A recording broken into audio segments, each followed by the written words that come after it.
গল্পের শুরুটা হয় ডং নামের এই লোকটাকে দেখিয়ে, যে কিনা বাজারে তার বন্ধুদের সঙ্গে মাছ বিক্রি করছিল।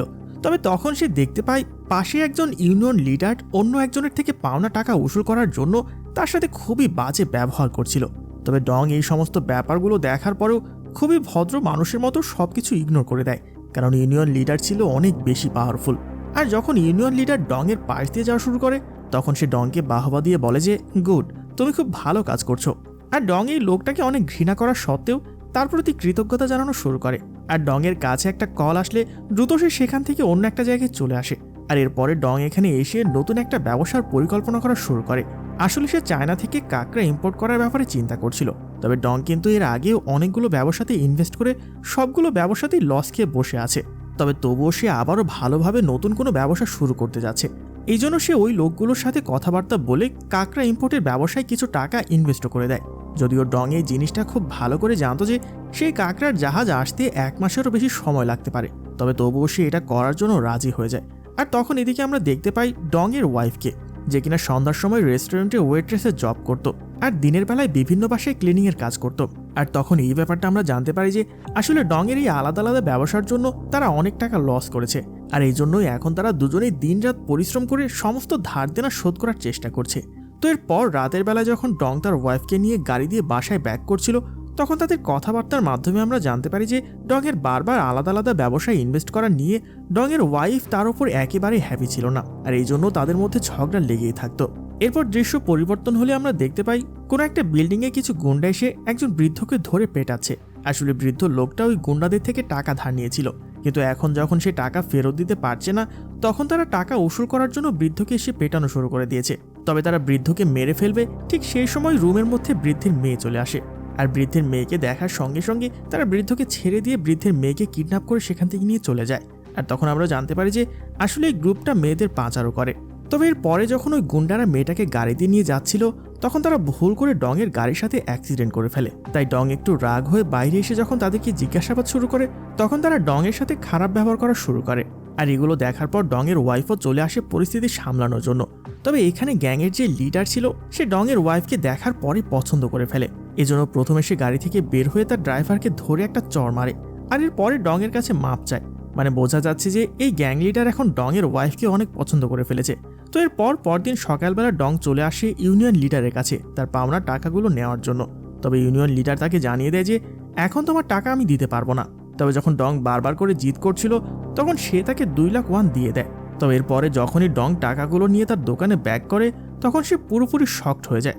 আসলে তাকে ফোন দিয়ে জানানো হয় যে জাহাজে তার মাল আসার কথা ছিল, সে জাহাজে ইল্লিগ্যাল অ্যাক্টিভিটির জন্য চীনা গভর্নমেন্ট সে জাহাজকে বন্দি করে ফেলেছে। এই জন্য তার মাল আসতে আরও কয়েক মাস দেরি হতে পারে। আর এটা শোনার পর ডং অনেক বেশি আপসেট হয়ে যায়, কারণ সে বুঝতে পারছিল না এখন সে কি করবে। আর তখন এদিকে আমরা দেখতে পাই ডং যেই প্রতিষ্ঠান থেকে লোন নিয়েছিল, সেই প্রতিষ্ঠান ডং এর ওয়াইফের কাছে একটা লিগ্যাল নোটিশ পাঠায়। যে নোটিশের মধ্যে লেখা ছিল যে যদি ডং সময় মতো সমস্ত টাকাগুলো পরিশোধ না করে, তাহলে তাদের ঘর এবং বাড়ি সেল করে দেওয়া হবে। আর এই জিনিসটা যখন ডং এর ওয়াইফ জানতে পারে, তখন সে অনেক বেশি আপসেট হয়ে যায়। তো যাই হোক, ওই দিন ছিল আবার ডং এর স্ত্রীর জন্মদিন। তাই নিজের স্ত্রীকে সারপ্রাইজ দেওয়ার জন্য ডং একটা দামি রেস্টুরেন্টে দামি খাবার অর্ডার করে বসেছিল। আর যখন ডং এর ওয়াইফ এখানে চলে আসে, তখন সে তার সঙ্গে বার্থডে সেলিব্রেট করা শুরু করে। কিন্তু ডং এর ওয়াইফ এসব কোনো কিছুতে খুশি না, বরং বলে তুমি নতুন করে আবার কোনো ব্যবসায় টাকা ইনভেস্ট করেছো। তখন ডং তাকে বলে দেখো, এখন বার্থডে সেলিব্রেট করার সময়, এসব নিয়ে পরে কথা বলা যাবে। তবে ডং এর ওয়াইফ তার কোনো কথাই শুনছিল না। এরপর ডং তার ওয়াইফকে পরবর্তীতে আরও সারপ্রাইজ দেওয়ার জন্য তার জন্য একটা কেক নিয়ে আসে। তবে কেক নিয়ে এসে সে দেখতে পায় তার ওয়াইফ এখানে নেই, সে কোথাও যেন গায়েব হয়ে গেছে। এখন ডং এর মনে হচ্ছিল হয়তোবা তার ওয়াইফ তার উপরে রাগ করে এখান থেকে বাসায় চলে গিয়েছে। এজন্য সেও প্রচণ্ড আপসেট হয়ে গাড়ি নিয়ে বাসার দিকে চলে আসে। তবে যখন ডং তার বাসার কাছে আসে, তখন সে দেখতে পায় রাস্তায় 2টো গাড়ির অ্যাক্সিডেন্ট হয়ে যাওয়ার জন্য জ্যাম লেগে আছে। তাই না চাইতেও তাকে সেখানে অনেকক্ষণ অপেক্ষা করতে হয়। তবে তখন ডং এই জিনিসটা একেবারে বুঝতে পারে না যে সেই সময় তার ঘরের মধ্যে সবচেয়ে ভয়ঙ্কর ঘটনাটা ঘটছিল। আসলে মেয়েদের পাচার করা সেই লোকগুলো এসে ডং এর ওয়াইফের উপর আক্রমণ করে তাকে এখান থেকে তুলে নেওয়ার চেষ্টা করছিল। আর রাস্তার মধ্যে যে অ্যাক্সিডেন্টটা হয়েছিল, সেটাও তাদের সাজানো একটা নাটক ছিল, যাতে করে এই সময়ের মধ্যে কেউই তাদের ঘরের মধ্যে আসতে না পারে। এরপর যখনই ডং ঘরের মধ্যে চলে আসে, তখন ঘরের মধ্যে ঢোকার সঙ্গে সঙ্গে সে তার ওয়াইফকে সরি বলতে বলতে ভেতরে আসে। তবে ঘরের মধ্যে আসার সঙ্গে সঙ্গে সে দেখতে পায় তার ওয়াইফ তো এখানে নেই, বরং ঘরের সমস্ত জিনিসপত্র ভাঙাচোরা অবস্থায় পড়ে আছে। এটা দেখার পর ডং ক্লিয়ারলি বুঝতে পারে যে এখানে কিছু একটা তো অবশ্যই হয়েছে। এজন্য সে দ্রুত সেখান থেকে পাশের পুলিশ স্টেশনে চলে আসে এবং এখানে এসে একটা মিসিং কমপ্লেন করে দেয়। তবে পুলিশ স্টেশনে এসে ডং দেখতে পায় যে তার ঘরের আশেপাশে যতগুলো সিসিটিভি ক্যামেরা ছিল সমস্ত ক্যামেরাগুলোর তার কেটে দেওয়া হয়েছে। আর এতে করে ডং এটা ক্লিয়ার হয়ে যায় যে আসলে এই জিনিসটা তার সঙ্গে প্ল্যানিং করে করা হয়েছে আর তার ওয়াইফকে প্ল্যানিং করে কিডন্যাপ করা হয়েছে। আর যখন সে পুলিশ স্টেশন থেকে বাইরে আসে তখন তার দেখা হয় তার বন্ধুর সাথে। তবে তার বন্ধুর সাথে কথা বলার সময় তার মোবাইলে একটা কল চলে আসে আর তখন কিডন্যাপার তাকে বলে, তোমার ওয়াইফ এখন আমার কাছে আছে, তাই পুলিশ স্টেশনে যাওয়াটা তোমার একেবারে উচিত হয়নি। তোমার উচিত ছিল আমার সাথে সরাসরি কন্ট্যাক্ট করা। যাই হোক, এখন যদি তুমি তোমার ওয়াইফকে ফিরে পেতে চাও তাহলে তোমার ঘরের ফ্রিজের ওপরে আমি একটা অ্যাড্রেস দিয়েছি, তুমি দ্রুত আমার সাথে সেই অ্যাড্রেসে এসে দেখা করো। আমরা দুজনে মিলে সেখানে সব কিছু নিয়ে আলোচনা করব। তবে একটা জিনিস মাথায় রাখবে, কেউ যেন তোমার সঙ্গে না আসে। তো এর পরে ডং সেই অ্যাড্রেস ফলো করে একটা রেস্টুরেন্টে চলে আসে। আর যখন সে ওয়েটারকে বলে তার জন্য একটা টেবিল বুক করা আছে তখন ওয়েটার তাকে একটা টেবিলে নিয়ে আসে। এখানে যদিও ডং কাউকে খুঁজে পায় না, তবে সে সেখানে দেখতে পায় টেবিলে একটা মোবাইল পড়েছিল, তার সামনে বড় একটা ব্যাগ ছিল এবং চেয়ারের ওপর একটা স্যুট পরেছিল। আর তখনই সেই মোবাইলে সেই কিডন্যাপার তাকে কল দেয়। সে তাকে বলে যে আমি সরি, তোমার সাথে আমি দেখা করতে পারলাম না, আসলে আমি কাজে একটু ব্যস্ত আছি, এই জন্যই তোমার সাথে আমার দেখা হয়নি। তবে তুমি ব্যাগটা খুলে দেখতে পারো, তোমার জন্য ব্যাগের মধ্যে একটা সারপ্রাইজ আছে। আর যখন ডং ব্যাগটা ওপেন করে তখন সে ব্যাগের মধ্যে অনেকগুলো টাকা পেয়ে যায়। আর তখন সে কিডন্যাপার তাকে বলে যে এই টাকাগুলো তোমাকে তোমার ওয়াইফের বিনিময়ে দেওয়া হয়েছে, এই টাকাগুলো নিয়ে ফুর্তি করো, তোমার ওয়াইফকে ভুলে যাও। আর হ্যাঁ, তোমাকে আমি একা আসতে বলেছিলাম, তবে যখন আমি দেখলাম তোমার সঙ্গে অন্য একজনও এসেছে তখন আমি খুবই ডিসঅ্যাপয়েন্ট হয়েছি। তবে এটা শোনার পর ডং এটা ক্লিয়ারলি বুঝতে পারে যে সে কিডন্যাপার হয়তো আশেপাশে আছে। আর তখন সে দেখতে পায় একটা লোক কথা বলতে বলতে গাড়ির মধ্যে ঢুকছে। এজন্য ডং আর তার বন্ধু দৌড়ে গিয়ে সেই গাড়িটা থামায়। তবে যখনই সে বুঝতে পারে তারা ভুল লোককে ধরে ফেলেছে তখন তারা তার কাছে মাপ চেয়ে দ্রুত সেখান থেকে বেরিয়ে চলে আসে। এরপর ডং সমস্ত টাকাগুলো নিয়ে পুলিশ স্টেশনে চলে আসে এবং পুলিশদেরকে সমস্ত ব্যাপারটা বুঝিয়ে বলে। পুলিশরা এভিডেন্স হিসেবে টাকাগুলো তার কাছ থেকে জমা নিয়ে নেয় এবং তাকে আশ্বস্ত করে বলে আমরা দ্রুত এই কেসের সমাধান করার চেষ্টা করব। এরপরে যখন ডং বাসায় ব্যাক করে তখন সে তার বন্ধুকে ফোন দিয়ে একটা লোক সম্পর্কে জিজ্ঞেস করে যে কিনা এলাকার সমস্ত খবর রাখতে এক্সপার্ট ছিল। তবে তখন তার বন্ধু বলে আসলে এই লোকটা তো আছেই, তবে সে টাকা ছাড়া কোনো কাজই করে না। আর এখন আমাদের এমন অবস্থা যে আমাদের কাছে গাড়িতে তেল ভরার মতো টাকা নেই, আমরা সেই লোককে টাকা কোথা থেকে দেব। এজন্য পরদিন সকালবেলা ডং চলে আসে ইউনিয়ন লিডারের কাছে, কারণ তার কাছে সে অনেকগুলো টাকা পায়। আর এখানে যখন সে ইমার্জেন্সির কথা বলে টাকা চাওয়া শুরু করে তখন ইউনিয়ন লিডার তাকে টাকা তো দেয় না, বরং সে তাকে অপমান করে তার বডিগার্ডের মাধ্যমে ডংকে পিটিয়ে আধমরা করার চেষ্টা করে। তবে তখন ডং তার আসল রূপে ব্যাক করে। আর তখন এই ব্যাপারটা আমরা জানতে পারি যে আসলে ডং হচ্ছে এক্স গ্যাংস্টার, যে ব্যাপারটা এখন পর্যন্ত কেউ জানতো না। এজন্য ডং তাদেরকে এক এক করে ধোলাই করা শুরু করে এবং সবাইকে পেটানোর পরে ইউনিয়ন লিডারের কাছ থেকে টাকা ছিনিয়ে সেগুলো নিয়ে চলে আসে। এরপর ডং এই টাকাগুলো নিয়ে সোজা চলে আসে সেই ইনফরমারের কাছে, যার মাধ্যমে সে তার ওয়াইফকে খুঁজে বের করার মিশন শুরু করবে। তবে যখন এই ইনফরমার এত কম টাকা দেখতে পায় তখন সে এই কাজটা করার জন্য একদম রাজি হচ্ছিল না। তবে তখন ডং এর বন্ধু তাকে বলে যে আচ্ছা ঠিক আছে, তুমি এই কাজটা করে ফেলো, যদি তুমি তার ওয়াইফকে খুঁজে বের করতে পারো তাহলে এই কাজটা করার বদলে আমি তোমাকে আমার ব্যবসা থেকে 5% দিয়ে দেব। আর এই জন্য ফাইনালি সে রাজি হয়ে যায় এবং তারা শুরু করে দেয় ডং এর ওয়াইফকে খুঁজে বের করার মিশন। এরপরে তারা বিভিন্ন সোর্সের মাধ্যমে বিভিন্ন তথ্য কালেক্ট করা শুরু করে আর এমন করেই তারা সন্দেহজনক একটা গাড়ি পেয়ে যায়। এরপরে সেই ইনফরমার সন্দেহজনক গাড়ির মালিকের নাম এবং নাম্বার প্লেট ডংকে দিয়ে দেয়। এরপর যখন তারা সেই মালিকের কাছে গিয়ে জিজ্ঞাসাবাদ করা শুরু করে তখন তারা জানতে পারে এই গাড়ির নাম্বার প্লেট অনেক আগে অন্য এক জায়গায় সেল করে দেওয়া হয়েছিল। এই জন্য ডং তখন তার কাছ থেকে সেই মালিকের নাম এবং ঠিকানা জিজ্ঞেস করে। তখন তার দেওয়া ঠিকানা ফলো করতে করতে তারা একটা পুরনো বিল্ডিংয়ের গ্যারেজ চলে আসে। একটু পরে সেখানে একজন বৃদ্ধ লোক চলে আসে এবং সে তাদেরকে এই বিল্ডিংয়ের ভেতরে একটা এমন জায়গায় নিয়ে আসে যেখানে আসার সঙ্গে সঙ্গে তারা পুরোপুরি শকড হয়ে যায়। আসলে এই জায়গাটা ছিল ইল্লিগ্যাল কাজ করার স্বর্গ, কারণ এখানে এমন কোনো ইল্লিগ্যাল কাজ ছিল না যেটা হয় না, যেমন পুরনো গাড়ির নাম্বার প্লেট থেকে শুরু করে বিভিন্ন ড্রাগস পর্যন্ত সেল করা হতো। তবে যখন ডং এখানের একজন মহিলার কাছে গিয়ে সেই নাম্বার প্লেটটা সম্পর্কে জিজ্ঞেস করা শুরু করে তখন প্রথমেই মহিলাটা প্রচণ্ড রাগ হয়ে যায় এবং এখানের সিকিউরিটি গার্ডদের মাধ্যমে ডংকে পিটিয়ে এখান থেকে পাঠিয়ে দেওয়ার চেষ্টা করে। এই জন্য ডং এক এক করে তাদের সবাইকে আচ্ছা রকম ধোলাই করে। আর এগুলো দেখার পরেই মহিলা অনেক বেশি ভয় পেয়ে যায় আর ডংকে বলে যে আসলে যে নাম্বার প্লেটের সন্ধান আপনি করছেন সেই নাম্বার প্লেট কে কিনেছেন বা তাদের নাম ঠিকানা সম্পর্কে তো আমরা কিছু জানি না, তবে তারা মাঝে মধ্যেই আমাদেরকে কল দেয় এবং তারা বিভিন্ন সময় বিভিন্ন অ্যাড্রেস দেয়, তারা যে অ্যাড্রেস আমাদেরকে দেয় আমরা সেই অ্যাড্রেসে প্রোডাক্ট ডেলিভারি করে দেই। এটা শুনে ডং তার কাছ থেকে তাদের ডেলিভারি করার সর্বশেষ অ্যাড্রেসটা নিয়ে নেয়। আর এরপর যখন ডং আর তার লোকজন সেই অ্যাড্রেসে চলে আসে তখন তারা জানতে পারে এটা একটা হোটেলের অ্যাড্রেস। তবে হোটেলের আগের যে ম্যানেজার ছিল সে অনেক আগেই হোটেল ছেড়ে চলে গিয়েছে। এখন হোটেলের নতুন ম্যানেজার এসেছে। আর এটা শোনার পর ডং অনেক বেশি রাগ হয়ে যায়। তবে এরপরে যখনই ডং হোটেল থেকে বাইরে আসে তখন ডং দেখতে পায় একটা কালো গাড়ি তার সামনে দাঁড়িয়ে আছে এবং সেটা থেকে কিছু মেয়ে বের করা হচ্ছে। এটা দেখার পর তার একটু সন্দেহ হয়ে যায়। এই জন্য যখন সে ভালো করে সেই লোকগুলোর চেহারা দেখার চেষ্টা করে তখন সে সেই লোকটাকে দেখতে পায় যে লোকটা তার ওয়াইফকে কিডন্যাপ করেছিল। তাছাড়া সে অন্য একজন লোককেও দেখতে পায় যে কিনা সেদিন গাড়ি অ্যাক্সিডেন্টের নাটক করে তাকে তার বাসায় যেতে দিচ্ছিল না।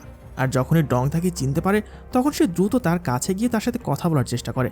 সে তাকে বলে, গাড়ি থেকে দ্রুত নেমে আসো, তোমার সাথে কিছু কথা আছে। তবে এই লোকটাও ডংকে স্পষ্টভাবে চিনতে পারে। এজন্যই তাড়াহুড়োর মধ্যে সে গাড়ি স্টার্ট করে পালিয়ে যাওয়ার চেষ্টা করে। তবে এতে করে আসলে কোনো লাভই হয় না, কারণ ডং তাকে ধরে ধোলাই করে গাড়ি থেকে টেনে নামিয়ে ফেলে। তবে তখনই ডংয়ের কাছে পুলিশ স্টেশন থেকে কল আসে এবং পুলিশ তাকে জানায় একটা বেওয়ারিশ লাশ পাওয়া গেছে, আর এই লাশটা তোমার ওয়াইফের সাথে অনেকটাই ম্যাচ করছে। এই জন্য ডং দ্রুত পুলিশ স্টেশনে চলে আসে। আর যখন সে সবকিছু জানতে পারে তখন তার হার্টবিট বন্ধ হয়ে আসছিল। আসলে সে বুঝতে পারছিল না এখন সে কি করবে, কারণ তার মনে হচ্ছিল হয়তোবা তার স্ত্রী মারা গেছে। এই জন্য প্রচণ্ড ভয় নিয়ে যখন সে সেই মহিলার ছবিগুলোকে দেখে তখন সে একটু স্বস্তি ফিরে পায়, কারণ মারা যাওয়া মেয়েটা আসলে তার স্ত্রী ছিল না।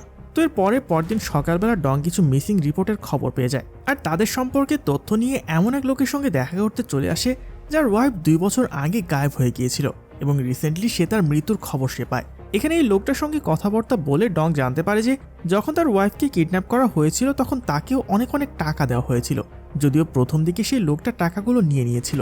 তবে পরবর্তীতে সে সেই গ্যাংস্টারকে ধরার অনেক রকম চেষ্টা করেছিল এবং তাদের সম্পর্কে বিভিন্ন তথ্য কালেক্ট করেছিল, তবে সে কোনোভাবেই তাদেরকে ধরতে পারেনি। এজন্য এখন সেই লোকটা ডংকে সেই সমস্ত ডকুমেন্টগুলো দিয়ে বলে যে এগুলো হয়তোবা তোমার কাজে আসতে পারে, কারণ এগুলো এখন আর আমার কোনো কাজে আসবে না। তবে পরেই যখন ডং সেই বিল্ডিং থেকে বাইরে বের হয় তখনই সেই লোকটা স্ত্রীকে হারানোর কষ্টে ছাদ থেকে লাফ দিয়ে সুইসাইড করে ফেলে।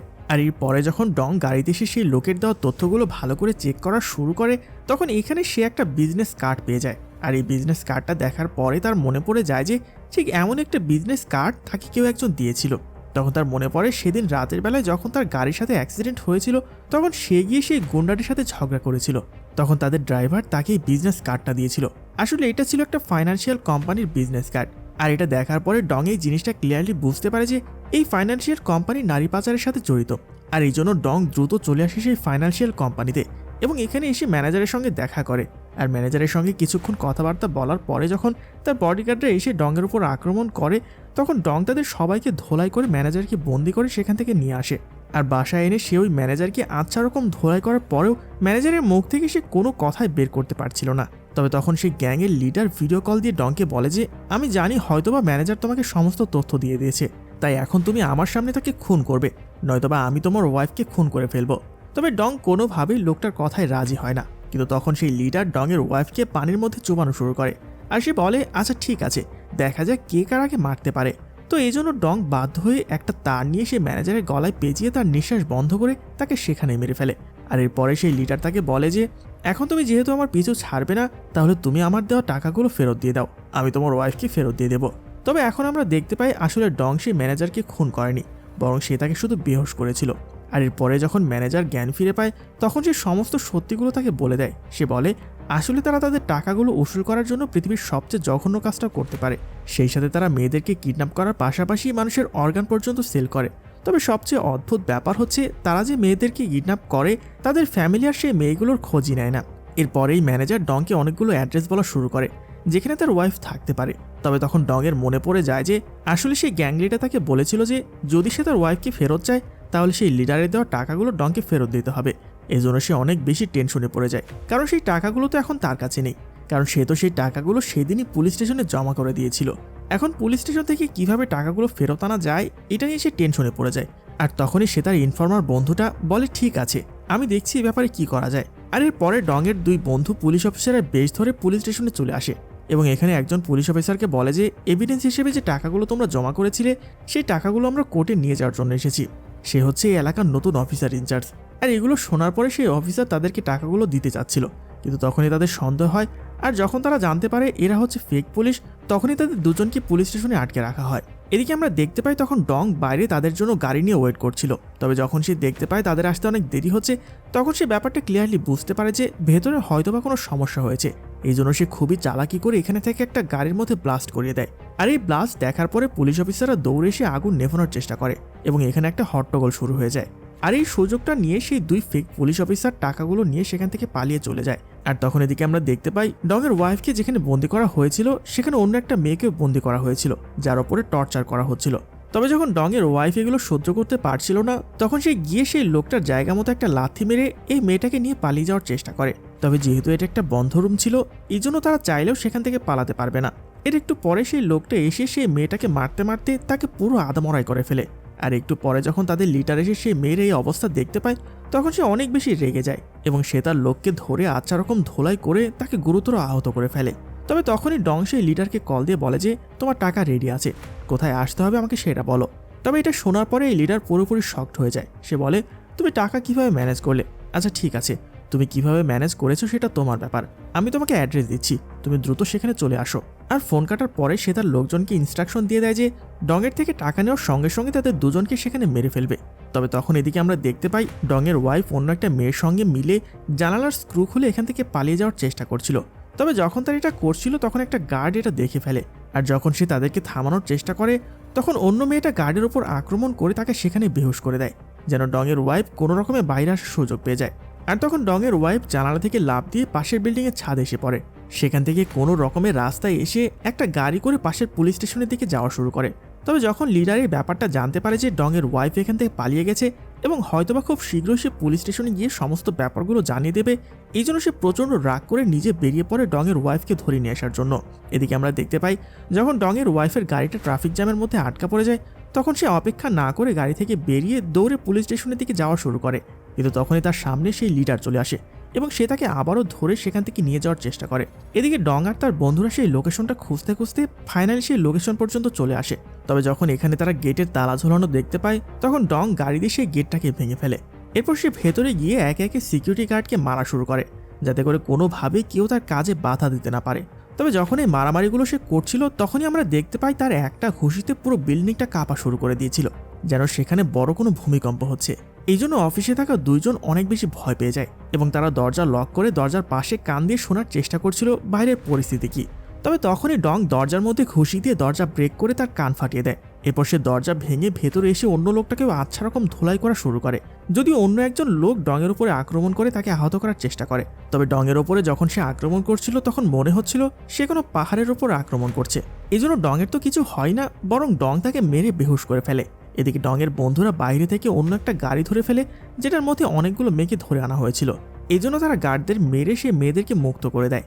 আর তখন ভেতরে আমরা দেখতে পাই ডং সেই বিল্ডিংয়ের ভেতরের প্রত্যেকটা রুমের মধ্যে পাগলের মতো তার স্ত্রীকে খুঁজছে আর সিকিউরিটি গার্ডদের সাথে মারামারি করছে। আর তখনই লিডারের সবচেয়ে বড় বডিগার্ড এখানে চলে আসে। সে এসে ডংয়ের ওপর আক্রমণ করে ডংকে অনেক বেশি আহত করে দেয়। তবে তবুও ডং কোনো রকমে তার উপরে আক্রমণ করে একটা পর্যায়ে তাকে বেহুশ করে ফেলে। আসলে ডং তার ওয়াইফকে হারানোর জন্য এত বেশি রেগে আছে যে সে এখন কোনো কিছুই পরোয়া করছিল না। এদিকে ডংয়ের দুই বন্ধু সেই মেয়েদেরকে বাঁচানোর পরে সোজা পুলিশকে কল দিয়ে দিয়েছিল, যেন পুলিশ এসে সেই মেয়েদেরকে উদ্ধার করে সেখান থেকে থানায় নিয়ে যাওয়া শুরু করে। আর তখন ডং সেই বিল্ডিং থেকে বাইরে এসে একটা গাড়ি নিয়ে তার ওয়াইফকে খুঁজতে বেরিয়ে পড়ে। রাস্তায় এসে সে দেখতে পায় লিডারের গাড়িটা তার সামনে এসে দাঁড়ায়। লিডার ডংকে দেখার সঙ্গে সঙ্গে তার গাড়ি ব্যাক গিয়ারে দিয়ে পেছন দিকে নেওয়া শুরু করে এবং অনেকক্ষণ ধরে তারা গাড়ি দিয়ে রেস করতে থাকে। তখন লিডার ডংকে একটু ভয় দেখানোর জন্য জানালা দিয়ে তার ওয়াইফকে দেখায়। আর ডং এই জিনিসটা ক্লিয়ারলি বুঝতে পারে যে আসলে লিডারের গাড়ির মধ্যে তার ওয়াইফ আছে, তবুও তার ওয়াইফকে সেভ করার জন্য সে সেই গাড়ির সঙ্গে ফাইট করে যাচ্ছিল। তবে একটা সময় যখন তাদের দুই গাড়ির অ্যাক্সিডেন্ট হয়ে যায়, তখন ডংয়ের গাড়িটা রাস্তা থেকে সোজা নিচে এসে পড়ে আর লিডারের গাড়িটা সেখানে থেমে যায়। এখন লিডারের মনে হচ্ছিল হয়তোবা ডং মারা গিয়েছে, নয়তো সে গুরুতর আহত হয়েছে। এজন্য সে তার গাড়ি থেকে একটা কুড়াল বের করে সেটা দিয়ে ডংকে মারার জন্য চলে আসে। তবে তখন ডং উল্টো তাকে ধরে আচ্ছা মতো মারতে মারতে সেখানে মেরে ফেলে। আর এর পরে যখন সে তার ওয়াইফকে সেভ করে, তখন এখানে পুলিশ চলে আসে এবং পুলিশ এসেই পুরো গ্যাংটাকে অ্যারেস্ট করে। তবে তখন আমরা জানতে পারি আসলে সেই লিডারের মৃত্যু হয়নি, সে আদা মরা হয়েছিল। এরপরে ফাইনালি নিউজে আমরা দেখতে পাই যেই জাহাজে করে ডংয়ের মালগুলো আসছিল, সেই জাহাজ চীন সরকার রিলিজ করে দিয়েছে এবং এখন সেটা কোরিয়ার কাছাকাছি চলে এসেছে। এর মাধ্যমে বোঝা যায় যে আসলে ডংয়ের ওয়াইফকে সেভ করার মিশনের পাশাপাশি তার ব্যবসা মিশনও সফল হয়ে গেছে। একেবারে লাস্টে আমরা দেখতে পাই জাহাজটা কোরিয়াতে পৌঁছানোর পরে এখন কোরিয়াতে ডংয়ের অনেকগুলো রেস্টুরেন্টের ব্যবসা শুরু হয়ে গেছে। ডংয়ের দুই বন্ধু এখন তার পার্টনার হিসেবে আছে এবং সে তার সেই দামি রেস্টুরেন্টে তার ওয়াইফের বার্থডে সেলিব্রেট করছিল। আর এমন একটা ইন্টারেস্টিং পয়েন্টে এই মুভিটা এখানে শেষ হয়ে যায়।